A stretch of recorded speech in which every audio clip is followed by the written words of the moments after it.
Welcome to The Explainer. I am so thrilled you're joining us today because we're going to look at something that could genuinely, completely change how you approach your own mental well-being.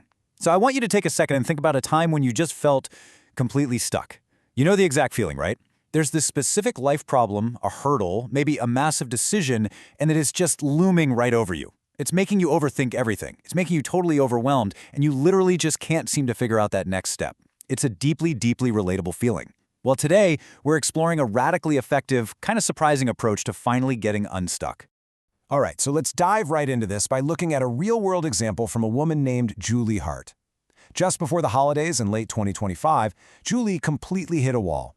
She had this nagging problem she'd been struggling with for years, and it got to the point where she was ruminating all day long, basically second-guessing absolutely everything she had ever said or done. Now, Julie considered traditional therapy, which, let's be real, is what most of us are totally conditioned to do.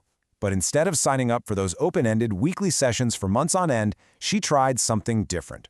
She opted for a one-time 60-minute session, literally just 1 hour. And you know what? It actually worked. She found a positive, meaningful, and super effective way right out of that mental loop. Now, you might be wondering, how on earth can a single hour untangle years of rumination? Well, to figure that out, we're going to look at the definition of this therapy, the science behind it, how it solves our current access crisis, how it actually works in practice, and finally, who exactly benefits from it. Let's kick things off with Section 1, Definition. We're talking about a total paradigm shift here. So here's the deal with single-session therapy. It is not about magical overnight cures. It's a highly targeted, typically 60-minute visit where the whole goal is simply identifying concrete steps to relieve one specific problem. It very intentionally doesn't try to completely resolve your entire psychological history. Instead, I want you to think of it like a giant toolbox, right? When you're drowning deep in a problem, your perspective gets completely clouded. You literally can't see the tools sitting right in front of you. A single-session counselor basically helps you identify those strategies that actually make perfect sense, so you walk away with a highly practical toolbox that you just couldn't access while you were stuck in the weeds. But is this just a one-off miracle? Let's move to Section 2, the science, and look at the actual data. 415. Now, what's really interesting about this massive number is that it represents the separate clinical trials analyzed by Jessica Schleider's lab for Scalable mental health over at Northwestern University. They looked at 415 trials just to see if this one-and-done approach actually moves the needle for patients in the real world. And the results, honestly, they're incredibly validating. The data definitively proves that, in most cases, single-session approaches significantly reduce mental health difficulties. And yes, that specifically includes heavy hitters like depression and anxiety. Plus, this holds true for both youth and adults, so it's rapidly becoming this well-established, scientifically backed form of support. Oh, and here is a pretty wild historical fun fact for you. While this feels super modern and cutting edge, it's actually not new at all. Even Sigmund Freud himself used to offer single-session counseling. So why is this model suddenly blowing up right now? That brings us to Section 3, the access crisis, and the massive systemic issues behind it. Let's be brutally honest about this stark reality of traditional therapy right now. The barriers are just massive. We're looking at rising costs that can easily run into several hundreds of dollars a month. And even if you're lucky enough to have great insurance, you're usually hitting major roadblocks or sitting on waiting lists for literally months. Plus, practically speaking, millions of us simply cannot take an hour off work every single week. Jessica Schleider makes an incredibly sobering point about this. She notes that even if we miraculously doubled the number of trained mental health professionals overnight, just instantly, we still wouldn't come anywhere close to meeting the demand using the old weekly model. The traditional barriers would still block people from getting the help they need. And this elegantly illustrates a highly surprising, almost hidden truth in mental health care. Despite this huge cultural expectation that therapy is a long-term, ongoing commitment, the data shows that the most common number of sessions people actually attend anyway, it's exactly 1. Think about it. People start, they get totally overwhelmed by the commitment or the cost, and they just don't go back.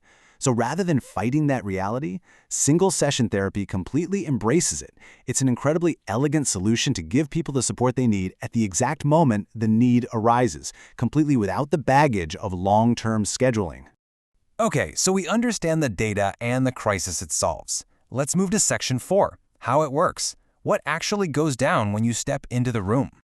When we compare this directly to traditional therapy, a really vital difference emerges. Psychologist Sharon Thomas, she's the director of single-session therapy at the Ross Center in DC, points out that traditional therapy usually involves this full, deep-dive assessment of your past circumstances, digging into childhood trauma with open-ended weekly commitments. Single-session therapy is drastically different. It is entirely present-focused.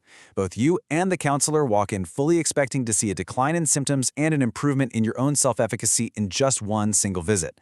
Like Sharon Thomas says, not everyone wants to discuss childhood trauma. And fair enough, sometimes you literally just need to fix a present-day issue right now. So here is the exact action-oriented workflow you can expect. Step 1.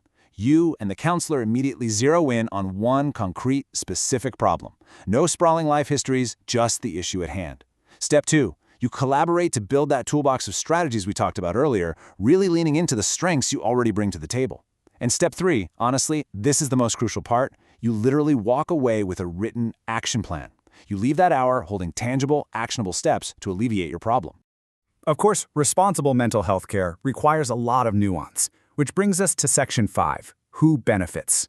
We really need to be clear about who this is actually for. Arnold Schleider, a psychology professor who actually helped pioneer walk-in single-session clinics back in the 90s in Canada, lays this out perfectly. He explains that this approach is absolutely ideal if you're struggling with a tough work problem, experiencing bouts of anxiety, or even if you're just a skeptic who isn't really sure if therapy's for you. Schleider calls it putting a toe in the water. However, and this is a big however, this is absolutely not a replacement for traditional care if you're dealing with chronic, long-term mental health issues or if there's any risk of self-harm. Counselors are still totally obligated to screen for those risks, and ongoing care or medication remains essential for chronic conditions.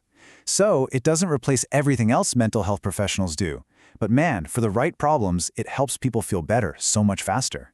And to bring this whole thing full circle, let's look at how our explainer bookends with Julie Hart's experience. Remember her from the beginning? She walked out of her single hour with strategies that finally clicked. And the most beautiful part of her story is really the long-term effect. Months later, Julie says she still feels better. She's not ruminating anymore. And crucially, she feels incredibly empowered and optimistic, because she knows that if she ever gets stuck again, she doesn't have to commit to years of therapy. She can simply go back for another single session. Which leaves us with this final thought to really chew on. I want you to think again about that hurdle making you feel stuck right now. We so often build our problems up to be these massive, insurmountable mountains that require years to conquer. But ask yourself, could your biggest hurdle right now actually be managed with just one focused hour and the right toolbox?